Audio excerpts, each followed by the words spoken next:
मेरी जिंदगी की कहानी भी अजीब ही है। क्या ऐसी किसी और पर बीती होगी? पहले जब जख्म हरे थे, लिख भी ना सकती थी। अब कुछ ना कुछ लिखने लायक हो गई हूँ। मुझे लिखना हमेशा अच्छा लगता था। अस्पताल में अब अपने रोज व शब के बारे में तहरीर करने के सवा और कर भी किया सकते हैं। तो ही एक डायरी मंगवा कर मैंने लिखना शुरू कर दिया। मैंने जब डायरी लिखने की इब्तिदा की तो कोरे सफ़हात पर चंद सत्रों में गुजरे वक्त का हाल लिख दिया और उन्वान लिखा, अस्पताल का एक दिन जो नहीं डॉक्टर जुअर्ड का आखिरी राउंड ख़त्म करके चले जाते हैं। मुकम्मल खामोशी हो जाती है।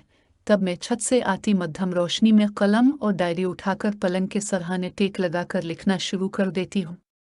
बिस्तर पर इस तरह बैठ कर लिखना है तो दिक्कत तलब मगर बीमारी कादा के आधा रह जाता है।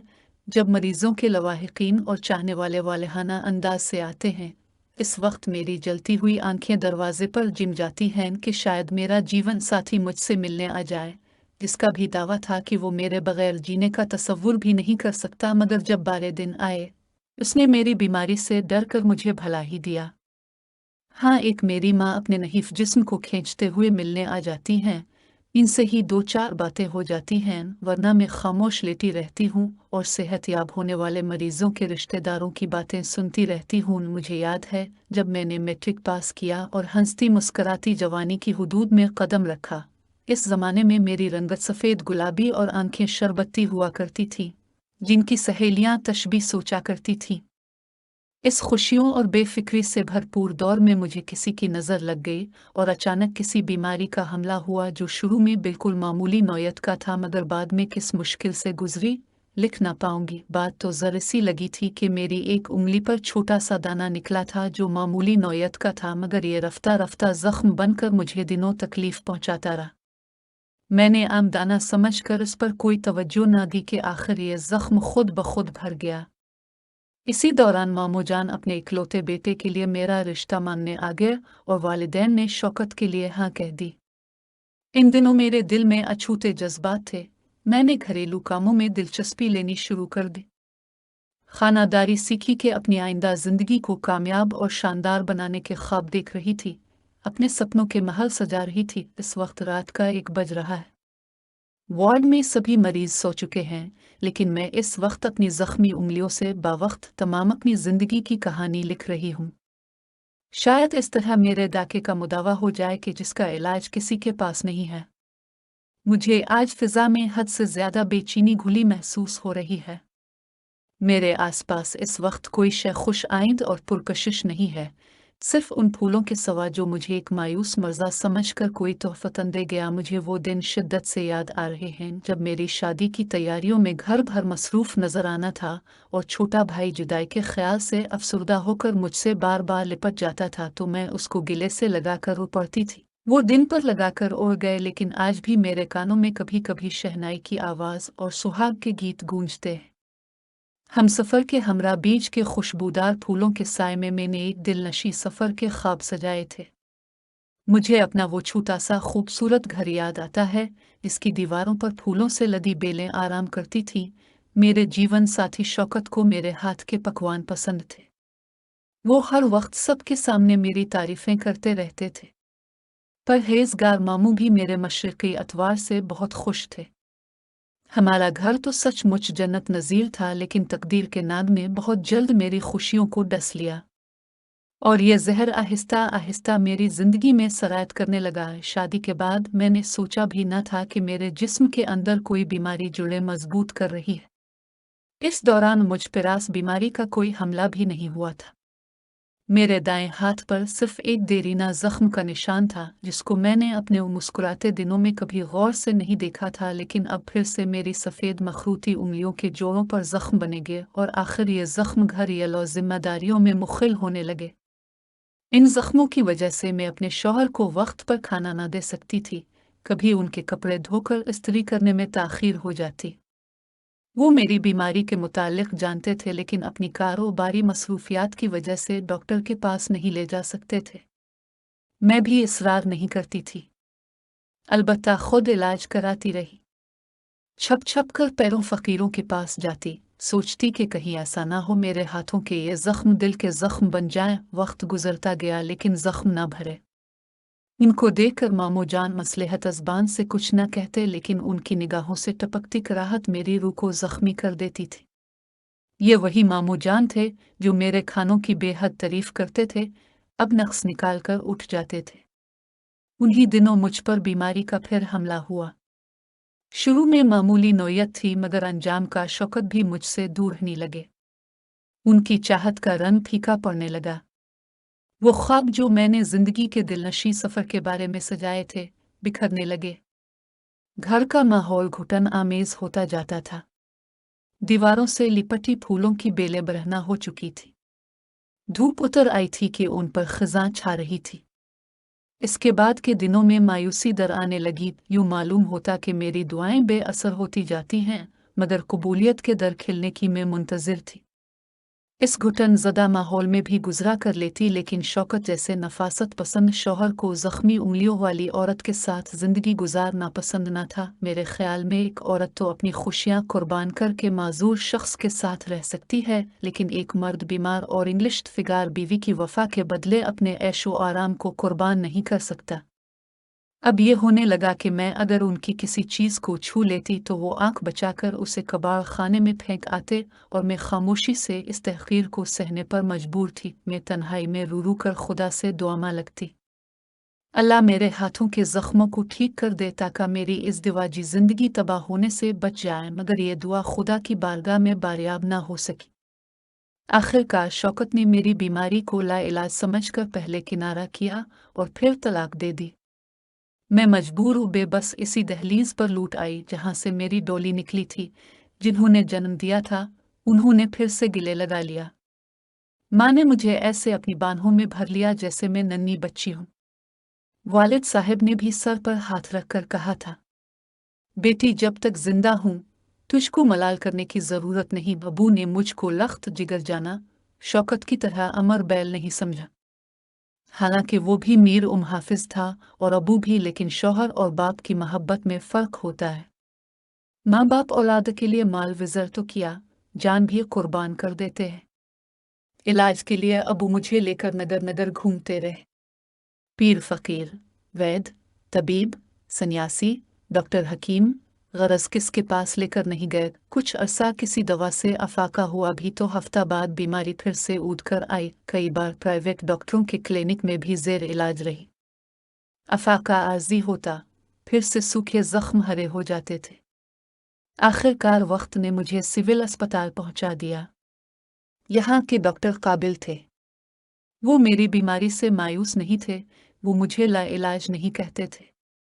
खुदा जाने कैसी बीमारी थी, दवा असर करती थी लेकिन मुस्तकिल शिफायाबी ना होती थी। अस्पताल के बिस्तर पर मैं अच्छे होने के इंतज़ार में लम्हा लम्हा मरती रही। यहाँ अस्पताल का माहौल ऐसा था कि रात गए सन्नाटा हो जाता था, सब सो जाते, एक मुझे नींद ना आती। नींद किस तरह आ सकती थी, जख्मी बदन पर माजी की तल्ख यादों के नाग भी तो फन फैलाए बैठे थे। सोचते सोचते रात गुजर जाती कि खुदा तो अपने बंदों पर मेहरबान है, फिर मेरी तकदीर में इतनी मुख्तसर खुशियाँ क्यों लिखी गई। बाबा जान के घर में अक्सर खामोश रहती थी। इन पर यह जाहिर न करती कि अपनों के खंजर से अपनी रूह को जख्मी होता देखकर मेरी कितनी रातें आंसू बहाने और खुदा से फरियाद करते गुजरती हैं। मुझे अपने वालिदैन से बहुत प्यार था, उनको बिल्कुल भी दुखी न करना चाहती थी। आखिर तक बाबा जान मायूस न थे। वो बड़े बड़े डॉक्टरों से इलाज के लिए रुजू करते रहते थे। शायद उनका ख्याल होगा कि मैं एक बार मुकम्मल शिफायाब हो जाऊं तो वो फिर से मेरे घर बसाने का एहतमाम कर दे। जैन दिनों शौकत ने मुझे तलाक दी, मेरे अंदर एक नई जिंदगी नमू पा रही थी। मैं अब यही सोच सोच थक जाती थी कि इस नई जिंदगी की परवरिश और मुस्तकबिल का क्या होगा। इन दिनों मेरे पास माजी के तल्ख तजर्बे थे, मगर कोई उम्मीद की किरण न थी। अगर उम्मीद की किरण थी तो मेरे लिए आने वाली औलाद थी जिसके लिए इरादे बांधती थी। कैसे अपने बच्चे को अपने हाथों से परवान चलवाएगी। आह, ये इरादे मेरी बदनसीबी के अंधेरों में डूब गए। मेरे एक बच्ची हुई, लेकिन वो भी मेरे मर्ज की जद से ना बच सकी और अपने खालिक के पास पहुंच गई। उम्मीद के इस चराग के बुझते ही मेरे दिन रात हमेशा के लिए वीरान हो गए। अब जिंदगी का कोई मकसद न था। पे दर पे मुहर्रमियों के बाद अपनी खुद एतमादी के बिल बोते पर मैं अब्बा जान के घर खुद को एडजस्ट करने की कोशिश करने लगी। जख्मी उंगलियों के बावजूद उम्मी का हाथ बटाने की कोशिश करती। अगर जख्म बदलते मौसम के साथ खुश्क हो जाते तो बाबा जान की पसंद का खाना बनाती, भैया का कोई काम होता तो कर देती। ये सब लोग मेरा बहुत ख्याल रखते थे, कोशिश करते थे किसी तरह भी मेरी दिलाजारी न हो। कुछ अरसा यूं ही बैठ गया। मैं बज़ाहिर पर सुकून थी, लेकिन अक्सर रातें हाल और मुस्तकबिल की तकलीफ दे सोचों से आंसू बहाते गुजरती थी।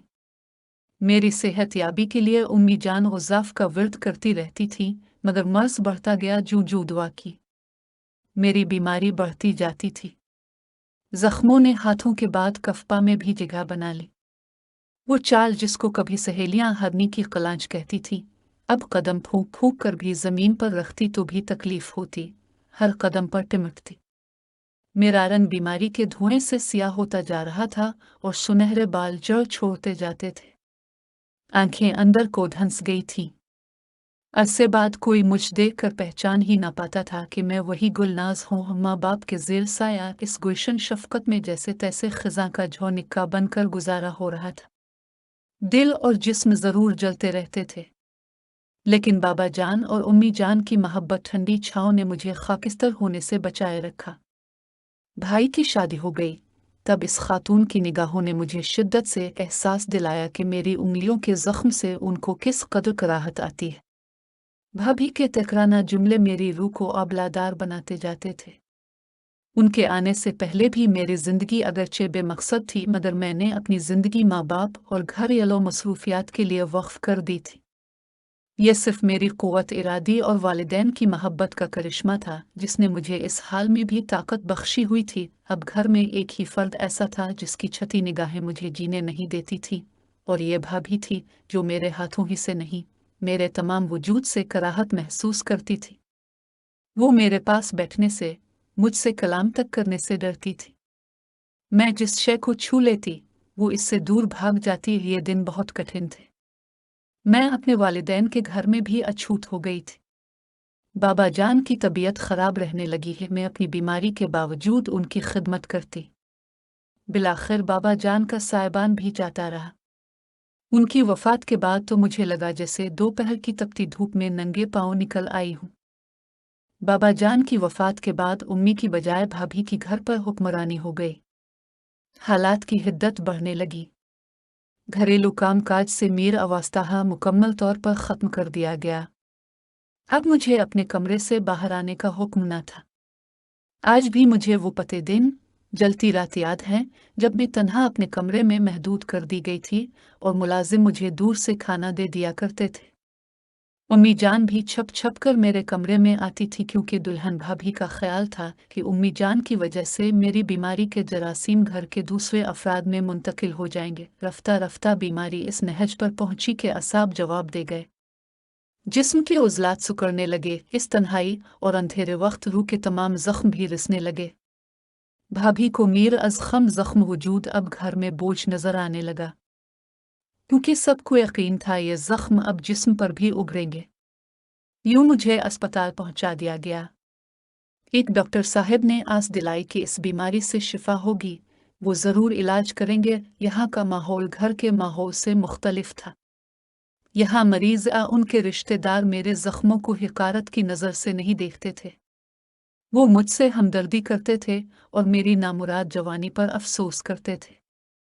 कितनी अजीब बात है कि गैर तो हमदर्दी के दो बोल बोल जाते, मगर भाई और रिश्तेदार अल्फाज के निश्तर चिल्लाते। फिर तो गैर भले थे जो दुखते दिल पर तसल्ली के जुमलों से ठंडी शबनम तो बरसा जाते थे। एक उम्मीद थी कि रातों को उठ उठ कर मेरी सेहत याबी की दुआ करती थी। हालांकि अब तो मैं इस ज़ख्म जिंदगी की खूगर हो चुकी थी। एक वो मायूस न थी खुदा की रहमतों से, और एक वो डॉक्टर साहब जो मेरा इलाज कर रहे थे। बिलाखिर माँ की दुआएं और डॉक्टर साहब की मेहनत रंग लाई और मेरी उंगलियों के ज़ख्म बेहतरी की तरफ जाने लगे। रफ्ता रफ्ता में रूबा सेहत होती जा रही थी। डॉक्टर साहब का कहना है मज़ीद 6 माह और मेरा इलाज होगा तो मुकम्मल सेहत याबी मुझे नसीब हो जाएगी। तभी मैं भी इस उम्मीद पर और ज़िंदगी जी रही हूँ। तमाम नर्सें, डॉक्टर जे और वार्ड का अमला मुझसे ख़ास मेहरबानी से पेश आता है तो और ज़्यादा जीने को जी चाहता है कि अभी दुनिया में नेक लोग बाकी हैं जो दूसरों को जीने का आसरा देते हैं। आज डायरी लिखते लिखते सुबह हो गई है।